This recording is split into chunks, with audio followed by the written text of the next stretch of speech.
Мен домбыра болмасам, адамдар той домалақтарда көңіл күй көтеріп отырмайды. Күйшілер өз әндерін айта алмай отырады.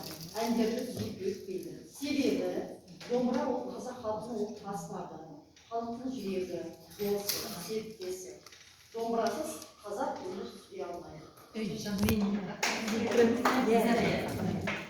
Домбыраны алдық, мен домбырамын. Мен қазақтың ұлттық аспаптарының бірімін. Мен арқылы әсем әуенді әндер, күйлер, сөздер жүректен жүрекке жеткізіліп отырады. Нағыз қазақ емес, нағыз қазақ домбыра деп текке айтылмаған. Ал егер мен болмасам, жан дүниеден орын тауып, күйлердің орындалуы екітала дейді. Себебі домбырасыз ән қайда, домбырасыз сән қайда.